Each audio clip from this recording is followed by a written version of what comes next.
أعوذ بالله من الشيطان الرجيم بسم الله الرحمن الرحیم۔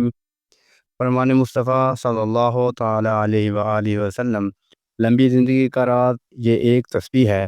یہ تسبیح پڑھنے والا 100 سال تک بیمار نہیں ہوگا۔ اگر کوئی بیماری ہو تو یہ تسبیح پڑھ لو، صحت یاب ہو جاؤ گے۔ محترم ناظرین، اگر آپ یہ ایک تسبیح سچے دل سے پڑھ لیں تو انشاءاللہ اللہ زندگی بھر کوئی بیماری قریب نہیں آئے گی، چاہے وہ کوئی خطرناک مرض ہو، چاہے لاعلاج ہو، وہ کینسر ہو، شوگر ہو یا بلڈ پریشر ہو یا کوئی بھی بیماری کیوں نہ ہو۔ رسول پاک صلی اللہ علیہ وآلہ وسلم کی بتائی ہوئی اس تسبیح میں اتنی برکت ہے کہ اللہ تعالیٰ کی رحمت سے جسم سے ہر بیماری کو نکال کر انسان کو مکمل تندرست کر دیا جاتا ہے، اور پھر موت تک کوئی بیماری قریب نہیں آتی۔ یہ تسبیح پڑھنے والا 100 سال تک بیمار نہیں ہوگا۔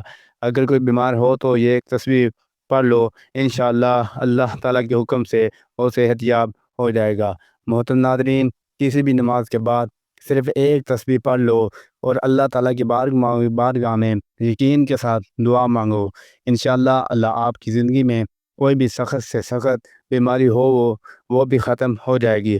اس تسبیح کی تاثیر اس قدر زبردست ہے کہ انسان حیران رہ جائے گا کہ اتنے چھوٹے الفاظ میں اتنی بڑی تاثیر کیسے ممکن ہے۔ یہ کلمات بہت طاقتور ہیں، ان کو اپنی زندگی میں ایک بار ضرور پڑھ لیں تاکہ آپ پر اللہ تعالیٰ کی خاص نعمت نازل ہو جائے اور جسم سے ہر قسم کی بیماری کا خاتمہ ہو جائے۔ یہ کلمات انسان کو نہ صرف بیماری سے محفوظ رکھتی ہیں بلکہ دل کو سکون عطا کرتی ہیں اور روح کو تازگی بخشتے ہیں۔ ان کلمات کو پڑھنے والا اللہ تعالیٰ کی شفاعت کا حقدار بن جاتا ہے، اور وہ بیماری جو انسان کو برسوں تک تنگ کر رہی ہوتی ہے وہ چند دنوں میں ختم ہو جاتی ہے۔ محترم ناظرین، جب ہم نبی پاک صلی اللہ علیہ وآلہ وسلم کے اور ان کے اوصاف کو پڑھتے ہیں تو ہمیں اپنی زندگی کا محاسبہ کرنا چاہیے کہ ہم کتنے خود غرض ہو چکے ہیں۔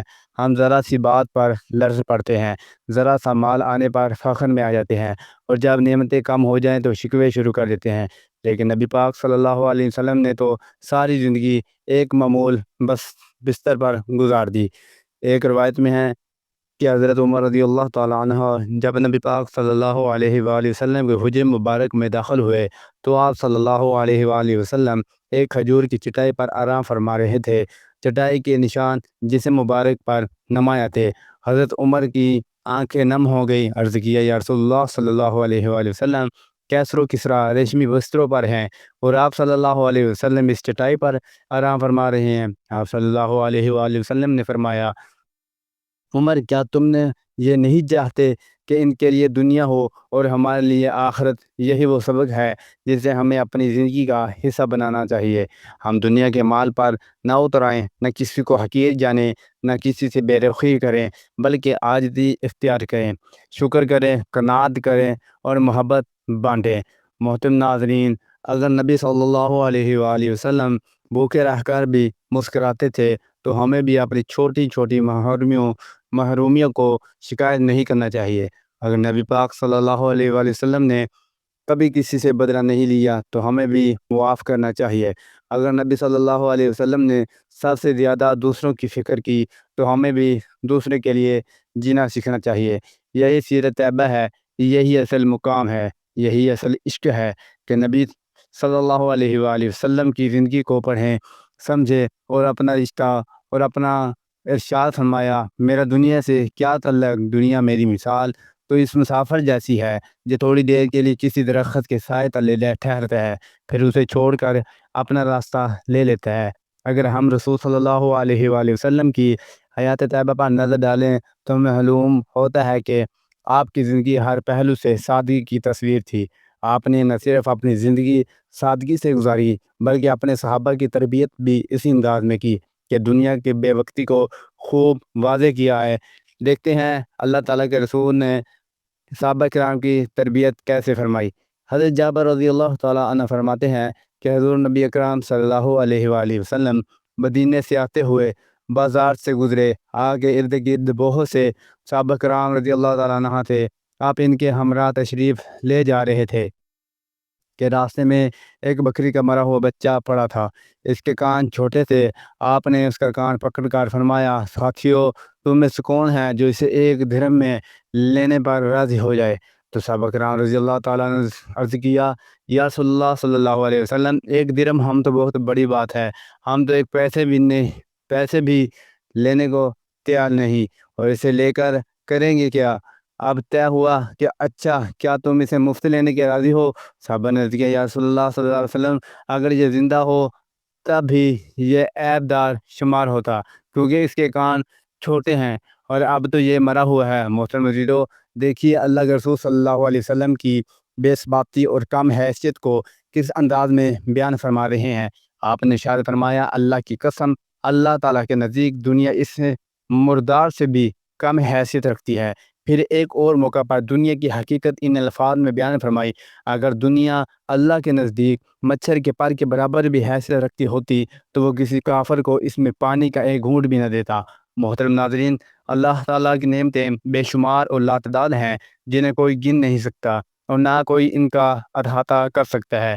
پیدائش سے موت تک انسان اللہ تعالیٰ کی دی ہوئی نعمتوں کو استعمال کرتا ہے، اور اللہ کی نعمتوں میں بچپن، جوانی، بڑھاپا گزارتا ہے۔ سب سے پہلی نعمت انسان کی صورت میں ملتی ہے، جو کہ اشرف المخلوقات ہے۔ پھر اعضاء کی سلامتی، قوت گویائی، قوت شنوائی، عرض کی تمام اعضاء اللہ کی طرف سے عطا شدہ نعمت کی صورت میں ہمیں ملتے ہیں۔ پھر انسان کو اپنی محدود زندگی میں لاتعداد اور بے شمار اللہ تعالیٰ کی نعمتوں سے وابستہ پڑتا ہے، جسے ایک انسان اگر ساری عمر شمار کرنا چاہے تو شمار نہیں کر سکنا۔ چنانچہ قرآن کریم میں ارشاد باری تعالیٰ ہے، اور اگر تم اللہ کی نعمتوں کو شمار کرنا چاہو تو انہیں پورا شمار نہ کر سکو گے، بے شک اللہ بڑا بخشنے والا نہایت مہربان ہے۔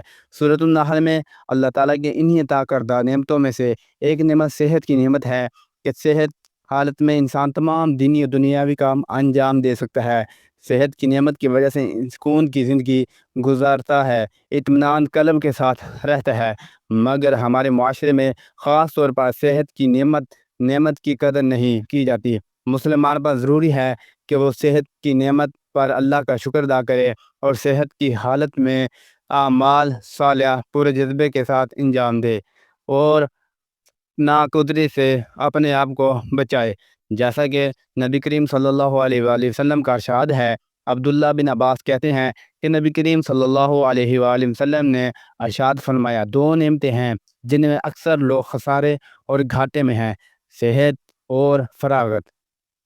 اس حدیث مبارکہ میں نبی کریم صلی اللہ علیہ وآلہ وسلم نے جن دو نعمتوں کے بارے میں ارشاد فرمایا کہ اکثر لوگ ان دو نعمتوں کی ناقدری کرتے ہیں، اور وہ صحت کی نعمت ہے اور فرصت کی نعمت ہے۔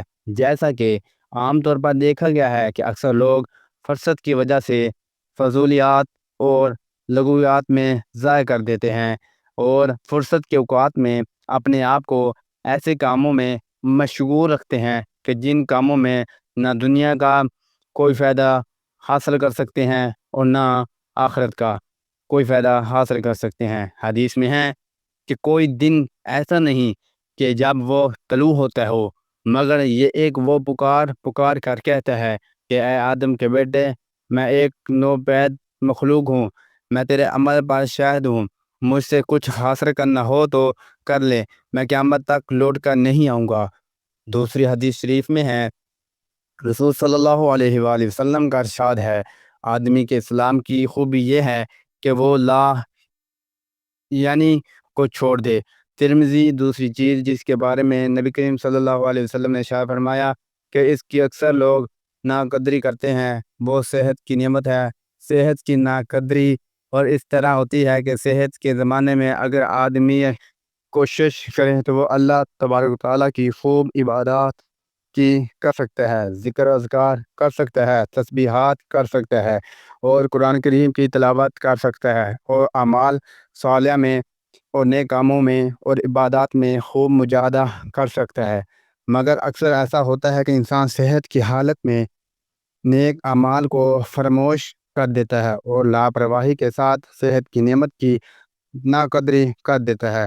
حالانکہ صحت نعمت کا ایک بہت بڑا فائدہ یہ ہے کہ اگر آدمی صحت کے اندر کسی عبادت کا عادی ہو اور بیماری کے ایام میں وہ عبادات نہ ہو سکتی ہو تو اللہ تبارک تعالیٰ بیماری کی حالت میں اسی عبادت کا ثواب عطا فرماتا ہے۔ رسول صلی اللہ علیہ وسلم نے ایک آدمی کو نصیحت کرتے ہوئے فرمایا، 5 چیزوں سے پہلے غنیمت سمجھو: اپنی جوانی کو اپنے بڑھاپے سے پہلے، اپنی صحت کو اپنے مرض سے پہلے، اپنے مالدار ہونے کو اپنی محتاجی سے پہلے، اپنی فراغت کو اپنی مصروفیت سے پہلے، اور اپنی زندگی کو اپنی موت سے پہلے۔ اور اللہ تعالی ہم سب کو صحت کی نعمت کی قدر کی توفیق عطا فرمائے، آمین۔ بیماری سے انسان کے گناہ معاف ہو جاتے ہیں، اور اس کے ذریعے انسان کو اللہ تعالیٰ بہت بڑا اجر عطا فرماتے ہیں، بشرط یہ کہ وہ اس پر صبر کرے، نہ شکری اور ولولانہ نہ کرے۔ مزید یہ کہ اس کے احسانات میں سے ایک احسان یہ بھی ہے کہ بیماری آدمی کو بیماری کی حالت میں ان اعمال جن کو وہ تندرستی کی حالت میں کیا کرتا تھا، اس کا اجر کیے بغیر ملتا رہتا ہے۔ بیماری اللہ کی طرف سے آتی ہے، اور اس سے شفا بھی اللہ ہی دیتا ہے، جیسے کہ قرآن پاک میں ارشاد ہے کہ جب میں بیمار ہوتا ہوں وہ اللہ ہی ہے مجھے شفا دیتا ہے۔ بیماریوں کے علاج کے لیے مختلف طریقہ علاج مستعمل ہے۔ انسان بیماری پر قابو پانے کے لیے ہر وقت کوشاں رہتا ہے، اس کے لیے نت نئی دعائیں استعمال کرتا ہے، لیکن شفا صرف اس وقت ملتی ہے جب اللہ کی طرف سے منظور ہوئی۔ رسول پاک صلی اللہ علیہ وسلم کا ارشاد ہے، ہر بیماری کے علاج کے لیے دعا ہے، اور جب دوا کے اثرات بیماری کے ماہیت کے مطابق ہوتے ہیں تو اس وقت اللہ کے حکم سے مریض کو شفا ہوتی ہے، یعنی بیماری کا علاج کرنا سنت نبوی ہے۔ سر درد کے لیے مختلف ادویات کا استعمال کیا جاتا ہے، جن کے استعمال سے معدہ کا السر یا اس کے پھٹنے سے موت بھی واقع ہو سکتی ہے۔ اس وجہ سے ضروری ہے کہ بیماری ہونے کی صورت میں ڈاکٹر کے مشورے سے دوا ضرور لیں، مگر اللہ سے شفا کی دعا کرنا نہ بھولیں۔ دعائیں صرف ایک ذریعہ ہے، حقیقی شفا صرف اللہ ہی کے ہاتھ میں ہے، کہ دعا سے زیادہ فائدہ دعا میں ہوتا ہے، اور بعض پیچیدہ بیماریوں میں جہاں دعائیں کوئی اثر نہیں رکھتی، صدق دل سے کی ہوئی دعا ایسا اثر دکھاتی ہے کہ مہینوں کی تکلیف دنوں میں دور ہو جاتی ہے۔ مریض اور معالج دونوں کا دھیان اللہ کی طرف ہو جاتا ہے۔ تو سونے سے پہلے ساگ والی بات یہ ہے، دعا لینے سے پہلے مریض یہ خیال کرے کہ دعا صرف ضرورت کے درجے میں اور سنت نبوی سمے کر لے رہا ہوں، لیکن شفا صرف اور صرف اللہ تعالیٰ کے اختیار میں ہے۔ اور اس کی اولاد کو اس کے لیے صدقہ جاریہ یہ بنایا جائے، اللہ ہمارے گناہوں کو معاف فرمائے، اور ہمیں ان کلمات کی برکت سے دنیا اور آخرت کا کامیابی عطا فرمائے۔ محترم ناظرین، آپ سے گزارش ہے کہ اللہ رب العزت کے 99 بابرکت ناموں میں سے ایک نام حصول برکت اور ثواب کے لیے کمنٹس میں تحریر فرما دیں۔ اللہ رب العزت ہم سب کا حامی و ناصر، آمین۔